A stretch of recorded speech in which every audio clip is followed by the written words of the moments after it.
تذكر يوما كنت تعانق دمعة الفكر تناجي الله في صبر وترجو رحمة تسري. صلاۃ استخارہ کا معنی یہ ہوتا ہے کہ 2 رکعت نماز اسی نیت سے پڑھیں جیسے نفل پڑھتے ہو. اس کے پڑھنے کے بعد درود شریف پڑھو، پھر دعائے استخارہ پڑھو.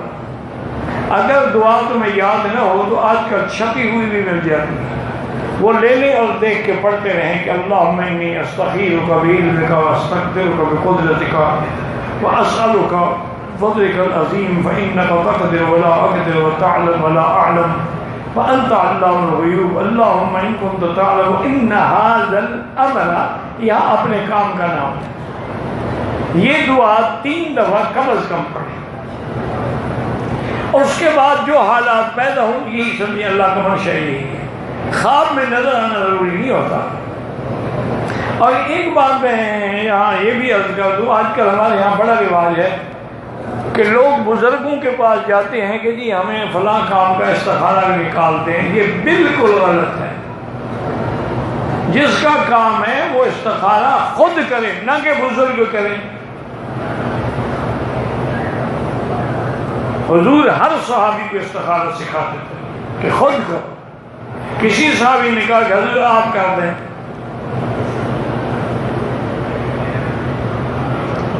گندے خیالات آتے ہیں دل میں، کوئی بات نہیں، اس سے غسل واجب نہیں ہوتا، وضو ہوتا ہے.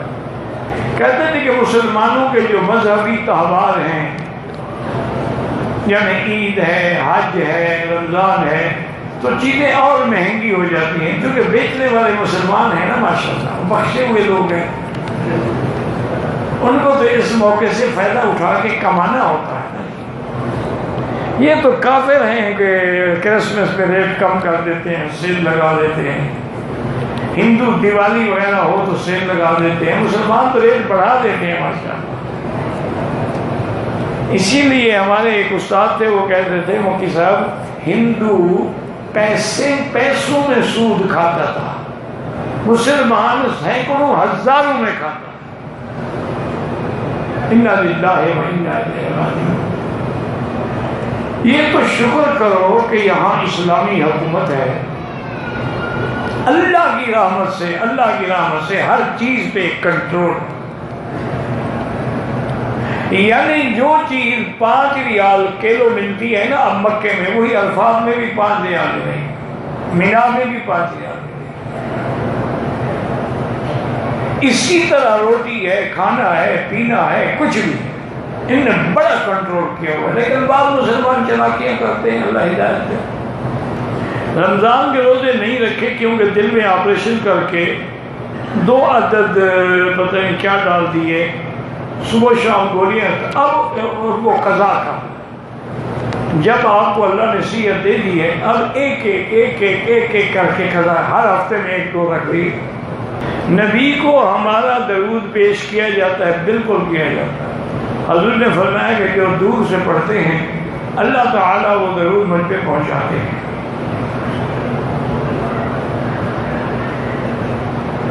صلی سے مراد صلاۃ اور رحمت ہوتی ہے، بارک سے برکت ہوتی ہے.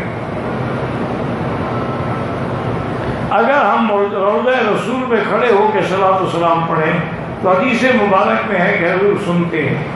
بہت سے لوگ تبلیغی کام سے اختلاف کرتے ہیں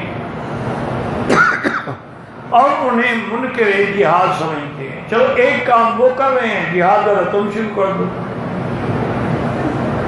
دیکھو نا، اب ایک آدمی پڑھاتا ہے، ایک آدمی تقریر کرتا ہے، ایک آدمی بازار میں سودا بیچتے، تو ایک کام تم اپنے دل میں لگا دو نا. جہاد تم کرو، تبلیغ وہ کریں گے. صرف اعتراض کرنا یاد آتا ہے تمہیں. یہ تبلیغ کی تو جہاد ہے اس دنیا میں. اس دور میں نماز پڑھنا، روزہ رکھنا، دین کی دعوت دینا، یہ بھی تو جہاد ہے. کہتے ہیں جی ہمارے قانون میں جس کے پاس 10 لاکھ ہے ٹیکس دینا پڑتا ہے.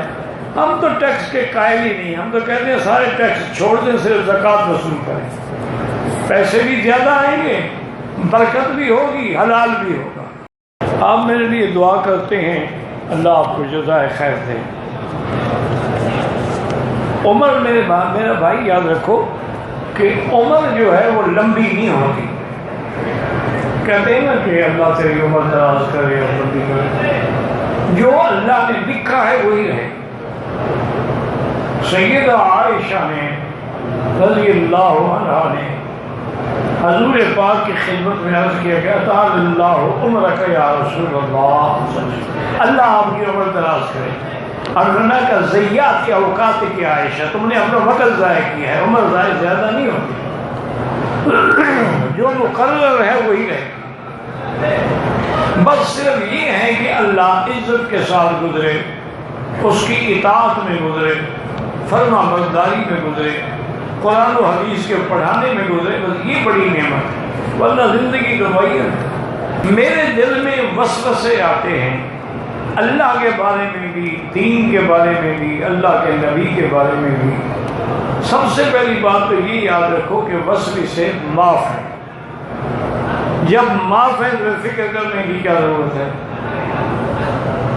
ایک یہودی نے سیدنا ابی بکر رضی اللہ تعالیٰ عنہ سے پوچھا، انہوں نے کہا کہ جب ہم عبادت کرتے ہیں تو ہمارے دل میں کوئی وسوسہ بھی نہیں آتا،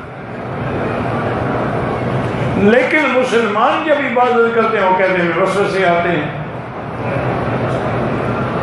آپ نے فرمایا اچھا یہ بتاؤ کہ اگر ایک ڈاکو کسی گھر میں داخل ہو، ایک کمرہ خالی ہو اور ایک کمرے میں سونا چاندی ہو، تو ڈاکو کس کمرے میں جائے گا؟ اور کہا جی خالی کمرے کو کیا کرے گا؟ سونے والے کمرے میں جائے گا۔ انہوں نے کہا تمہارے دل ایمان سے خالی ہیں، شیطان کو محنت کرنے کی ضرورت ہی نہیں۔ جن کے اندر ایمان ہے ڈاکو تو وہی ڈاکہ ڈالے گا۔ تو یہ اچھی بات ہے، ویسے سے آتے ہیں، کوئی بری بات نہیں۔ علاج اس کا یہ ہوتا ہے کہ اعوذ باللہ من الشیطان الرجیم، لا حول ولا قوت الا باللہ العلی العظیم۔ گھبرانے کی کوئی بات نہیں۔ کہتے ہیں کہ میں بہت گناہ گار آدمی ہوں، ہر آدمی گناہ گار ہے۔ کون ہے جو گناہ گار نہیں؟ ما سوا انبیاء کے۔ انبیاء علیہم السلام معصوم ہوتے ہیں، اور حضور نے فرمایا کلنا خطاؤن، ہم سب خطا کرتے ہیں، لیکن خیر الخطائین التوابون، وہ غلطی اور گناہ کرنے والے بڑے اچھے ہیں، توبہ کر لیتے ہیں۔ باقی کیسے پتہ لگے کہ اللہ راضی ہے؟ اگر اللہ والے کام کر رہے ہو تو اللہ راضی ہے، شیطان والے کام کر رہے ہو تو اللہ ناراض ہے۔ اگر آدمی کو قطرے پیشاب کی بیماری ہے تو ہر نماز کے لیے نیا وضو کرے۔ عصر کو جو وضو کرے گا مغرب تک وہ کافی ہے، مغرب کو جو کرے گا عشاء تک کافی ہے، پڑھتا رہے چاہے قطرے بھی آتے رہیں، لیکن انڈر ویئر یا کوئی ایسی چیز رکھے کہ وہ قطرے مسجد میں نہ گریں، پھر دوبارہ وضو کرے۔ کہتے ہیں کہ بنگلہ دیش میں کچھ لوگ ایسے نکلے ہیں، وہ کہتے ہیں کہ لا الہ الا اللہ تو ٹھیک ہے، لیکن محمد رسول اللہ نہ کہو تو کافر ہے، کیونکہ ایمان تو کامل ہی نہیں ہوتا جب تک حضور پر ایمان نہ ہو۔ آمنوا باللہ ورسولہ، اطیعوا اللہ واطیعوا الرسول۔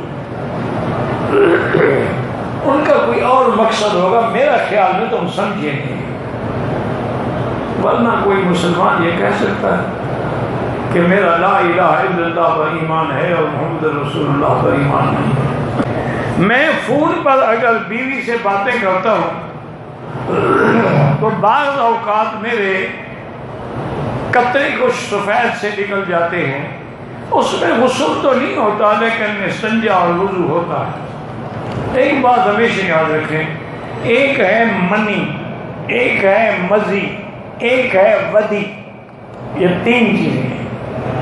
پیشاب سے پہلے قطرے آ جاتے ہیں، پیشاب کے بعد سفید مواد آتا ہے، ان دونوں پہ غسل نہیں ہے، ان کے لیے استنجا اور وضو کافی ہے۔ منی وہ ہے کہ جو شہوت سے ٹپک کے نکلے اور اس کے بعد عضو جو ہے وہ مر جائے، وہ منی ہوتی ہے، اس کے بعد غسل ضروری ہے۔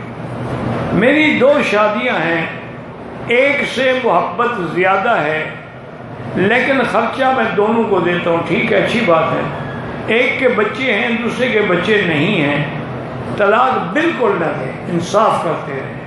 باقی دل کی محبت یہ اللہ کے ہاتھ میں ہے۔ حضور پاک بھی بیویوں میں عدل فرماتے تھے اور ساتھ یہ بھی فرماتے تھے کہ اللہم انی اعدل فیما املک، یا اللہ میں عدل کرتا ہوں جو میرے بس میں ہے۔ کیف اعدل فیما لا املک، اور میں دل کے بارے میں عدل کیسے کر سکتا ہوں، وہ تو تیرے ہاتھ میں ہے۔